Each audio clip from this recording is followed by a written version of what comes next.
Всем привет! Сегодня у нас сравнительный обзор трех мышек, совершенно разных по форме, но практически одинаковых по характеристикам. Первая VXE Modern Major Plus, оптические амроны, 500 махов аккумулятор, 3950 сенсор, чип Nordic. MCHOS A7 Ultra, клон Суперлайта, оптические амроны, 500 махов аккум, сенсор 3950, чип Realtek. Дальше. Razer дозатор V3 Pro. Райзеровские оптические свечи третьего поколения, 300 махов аккум, 3950 сенсор, тот же Focus Plus. Так, по кликам.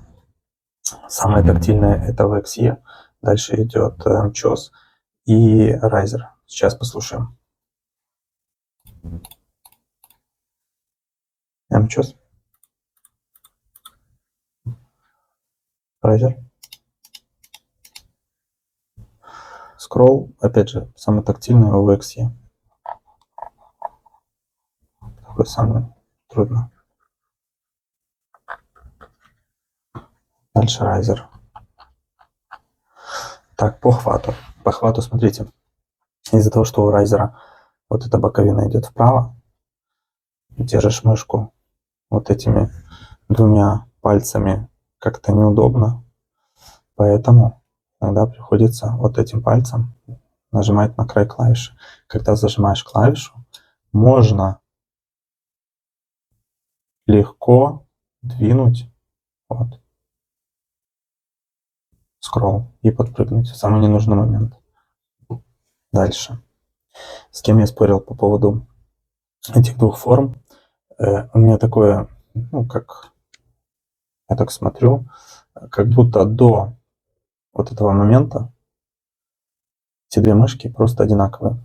И чувствуется в руке, в принципе, одинаково. Единственное, что вес здесь 42 грамма, здесь 60. Сейчас про вес поговорим. Вот, смотрите. Ладонь. Вот до сюда ладонь у меня. Здесь дальше. Хватаю пальцами. Ну и коготь. То есть, по факту, вот. Точно так же здесь. Вот до сюда. И тот же коготь. Чувствуются они одинаково. Даже вот, в VXE немножко пониже клавиш. А так, по пред-тревелу, пост-тревелу, опять же VXE четко. MCHOS.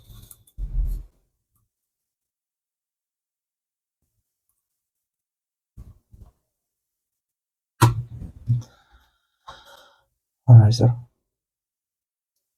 Вот, пред-тревел вообще.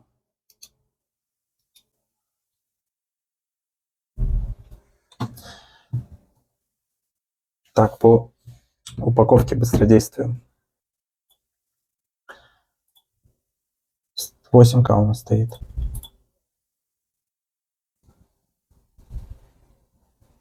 $660. Ставим 4.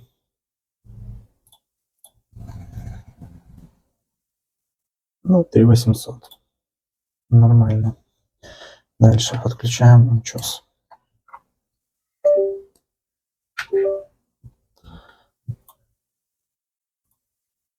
$8К стоит. 6145.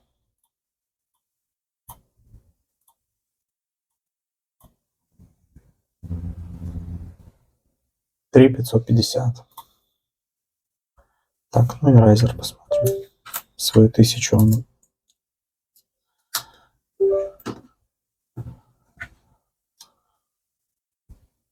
Ну вот, 995. Так, по программному обеспечению. Сейчас поговорим. Так, VXE. Самое четкое программное обеспечение. Открывается быстро. Что WebSoft, что обычный, стационарный. В WebSoft все настроили, в стационарном все обозначается. Дальше. Здесь очень все сырое. очень все сырое. В веб-софте настраиваешь в стационарном нету галочек. Поэтому, ну, может, какие прошивки, что-то будет, поэтому вот. Ну и по поболь это Riser. Synapse это просто какой-то дичь. Настраиваешь, потом, если Synapse нету, скидываются настройки и тому подобное. Вот. Так, по сборке. Ну, тут боковинки как-то продавливаются. В MCOS, в принципе, тоже продавливаются. Да, я больше скажу, и в Dezadder скрипят. Вот, поэтому по сборке это как повезет. Я думаю, что вот так вот. Дальше. По упаковке и шнурам. У Riser идет отличнейший шнур.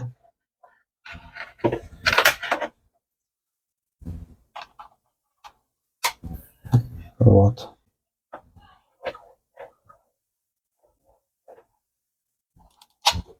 А вот шнур MCOS это такой же, как у VXE, в принципе.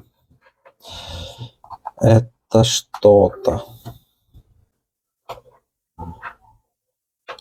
То есть с ним не поиграть. Вот. Дальше. Но насчет шнура скажу так, что если подключить по райзерскому шнуру вот этот донгл 8К, включить 4000, у вас это будет глючить. То есть, не знаю, Riser под себя вот такие тонкие шнурки, они просто вот в китайцев почему такие толстые шнурки? Потому что, чтобы 8К как-то так толстый такой сигнал доходил до компа. Поэтому вот по упаковке. VXE приходит вот в такой упаковке.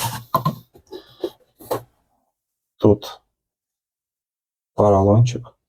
Под поролончиком кабель, макулатура. Сама эта упаковка приходит вот в такой упаковке.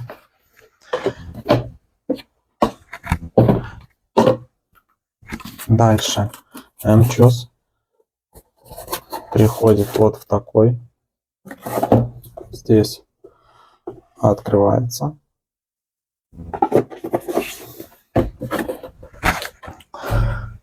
Ну и Riser вот в такой упаковке.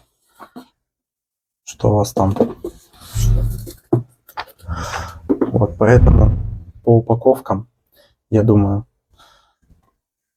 первое место VXE, второе место MCOS, третье место Riser. Хоть Riser и шнуром отличная, но за такие деньги надо что-то делать. Хотя, если покупают, зачем что-то делать? Топчик это VXE.